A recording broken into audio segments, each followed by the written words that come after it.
দেৰা ভাত বনোৱা হৈ গ'ল ডাইনিঙলৈকে আহা শুনক এই চাৰ্টটো ইস্ত্ৰি কৰি দিয়াচোন তুমি কি হে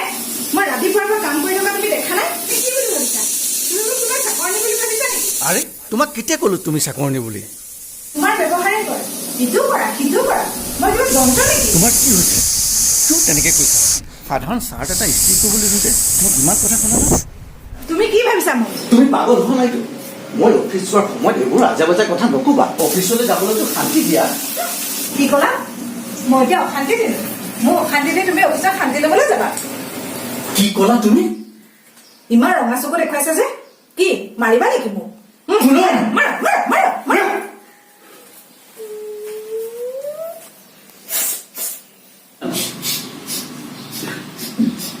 মা মা তোমালৈ আজি মোৰ বৰকৈ মনত পৰিছে শুনম তুমি কান্দিছা কিয় পুনম মাকবোৰে সন্তানৰ কান্দোন বুজি পায় তোমাৰ নিশ্চয় কিবা এটা হৈছে মা মই আৰু ইয়াত নাথাকো মোৰ ওপৰত আজি হাত উঠাইছে কোনে মাজনী জুমনে মোৰ ওপৰত আজি হাত উঠাইছে কি ক'লা মাজনী জুমনে তোমাৰ ওপৰত হাত উঠাইছে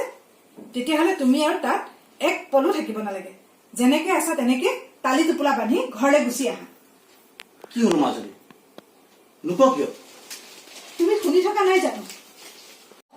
তোমাৰ মৰমৰ জোঁৱাই আজি মাজনীৰ ওপৰত হাত উঠাইছে কালিলৈ বা কি কৰে ঠিকতো নাই চাওক ফোনটো মোক দিয়াচোন মাজনী তোমাৰ ওপৰত আজি জুমনে হাত উঠাইছে অঁ দেউতা তোমাক মাৰিছে নেকি নাই দেউতা হাত উঠাইছিল তেতিয়াহ'লে তোমাক মাৰপিট কৰা নাই শুনা এতিয়া তুমি কি কৰিম বুলি ভাবিছা দেউতা ঘৰলৈকে যাওঁ মই তথাপি শুনা আহিলে একেবাৰে আহিব লাগিব সেইখন ঘৰ সম্পূৰ্ণভাৱে ত্যাগ কৰি আহিব পাৰিবানে নোৱাৰা কোৱা দেউতা মাজনী তুমি কান্দিছা কিয় তেতিয়াহ'লে শুনা তুমি সৰুতে যে ভাইটিৰ লগত কাজিয়া লাগিছিলা তোমাৰ সেই কথাটো মনত আছেনে আছে দেউতা তেতিয়া তোমাক মাৰে খুব পিটিছিল তুমি জানো ঘৰ এৰি গুচি গৈছিলা নাই যোৱা দেউতা নাই কাজিয়া যোৱা। কাৰ নালাগে তোমাৰ মা আৰু মোৰ লগত কিমান কাজিয়া লাগিছিল তেতিয়া জানো মায়ে ঘৰখন এৰি গুচি গৈছিল জুমন অফিচৰ পৰা আহিলে সকলো কথা ধীৰে সুস্থিৰে পাতি মোক জনাবা মই লৈ আনিমগৈ কি হ'ল তাই কি ক'লে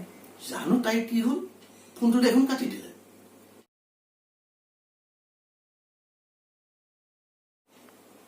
আজি দুয়োজন জীয়াই থকাৰ কাৰণে জোৱাইৰ পৰা তুমি ছিঙি আনিব বিচাৰিছা আমি দুয়োজন নোহোৱা হলে কি হ'ব তেতিয়া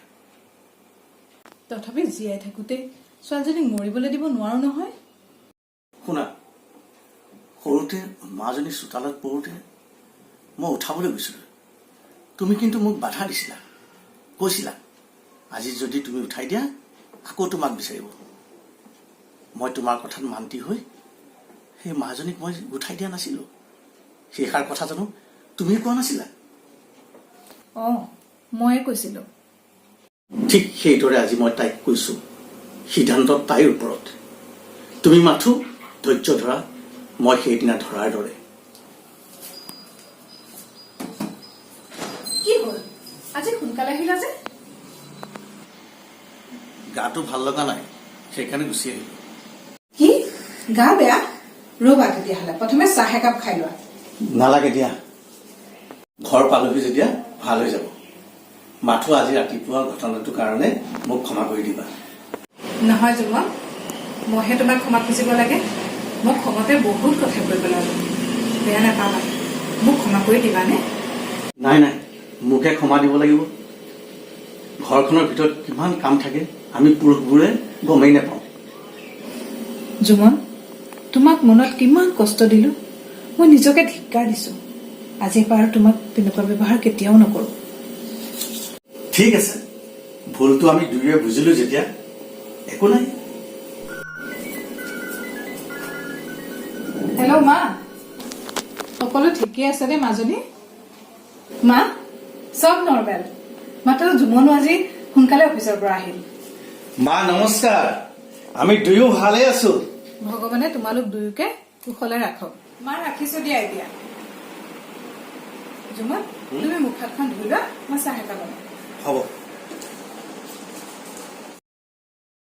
কি হ'ল? জানো, হঠাৎ দেখোন কাহিনী ওলোটা হ'ল। জোৱাই অফিচৰ পৰা আহি মোক প্ৰণাম জনালে, মাজনীয়ে আকৌ চাহ বনাই খুৱাবলৈ উৎপাত লগালে। দেখিলা দেখিলা বীণা, তোমাৰ বিচাৰ কি আছিল? সেইকাৰণে বিপদৰ সময়ত ধৈৰ্য ধৰিব লাগে। কিছুমান সংকটৰ সময়ত এই বুজাব নোৱাৰা অভাৱত সোণৰ সংসাৰবোৰ থান বান হৈ পৰে, দেখিলা? হয় দিয়া, মই যে কি চিন্তাবোৰ কৰিছিলো, নহলে আজি সিহঁত দুটাৰ সংসাৰখন ধ্বংসই হৈ গলহেঁতেন।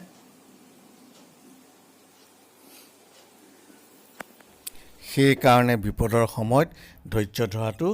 মহা গুণীৰ কাম।